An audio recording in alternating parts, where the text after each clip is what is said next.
Perang antara pasukan Pangeran Diponegoro dari Jeksa melawan pasukan Murtad dari Mangkunegaraan dan kafir Belanda berlangsung lama dan melelahkan. Saling serang di antara kedua belah pihak tak terelakkan hingga menewaskan banyak orang.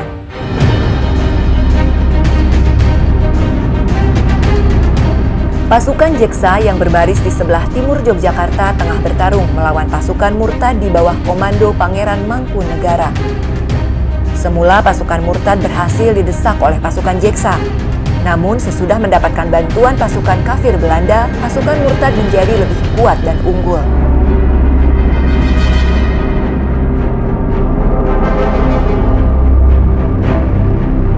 Mengetahui pasukan Jeksa mulai terdesak, Pangeran Mangkunegara memerintahkan mereka untuk mundur.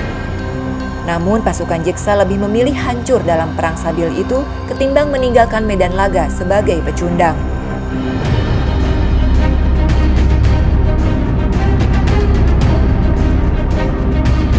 Perang mulai seimbang sesudah pasukan Jeksa mendapatkan bantuan pasukan dari Muhammad Usman Ali Basah dan Haji Nisa.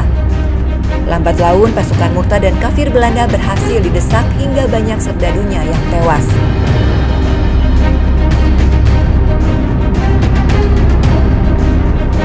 Tapi kondisi kembali berbalik. Setelah mendapat tambahan kekuatan, pasukan Murtad dan kafir Belanda berhasil melawan pasukan Jeksa hingga menewaskan banyak prajurit. Kekalahan demi kekalahan dialami pasukan Jeksa di tempat lainnya.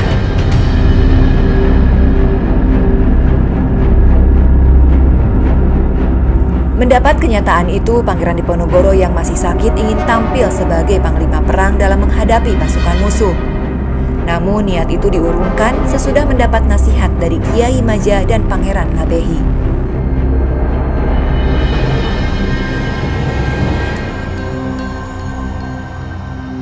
Rentetan kekalahan itu membuat Diponegoro sangat berduka.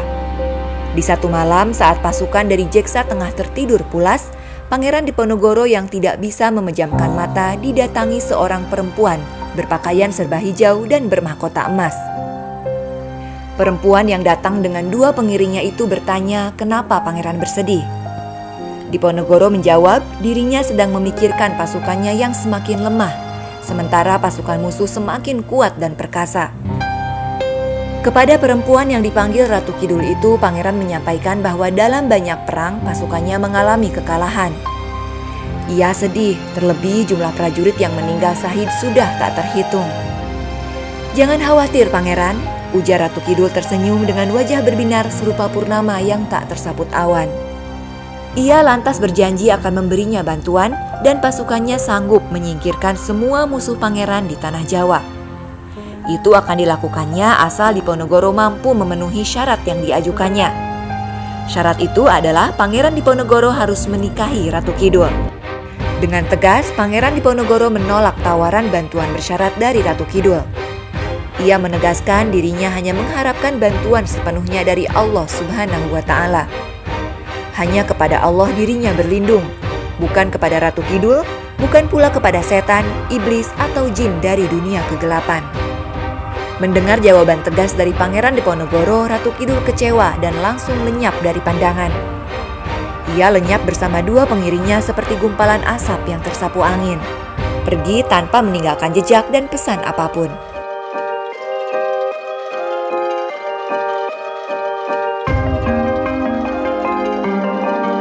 Setelah Ratu Kidul beserta kedua pengiringnya lenyap, Pangeran Diponegoro melaksanakan sholat malam dan memohon petunjuk Allah Subhanahu wa Ta'ala.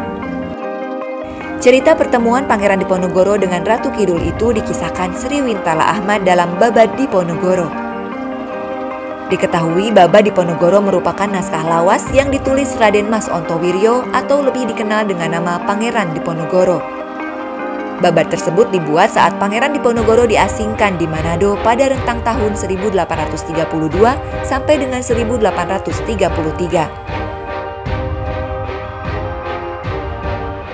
Pada Juni 2013, UNESCO menetapkan Babad Diponegoro sebagai warisan ingatan dunia atau Memory of the World.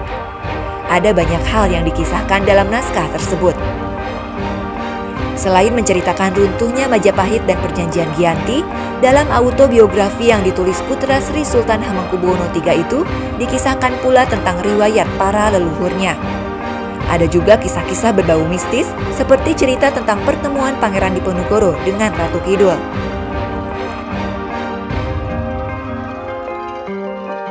Kini kopian Baba Diponegoro disimpan di dua tempat, yakni di Perpustakaan Nasional Republik Indonesia dan Rotterdam, Belanda.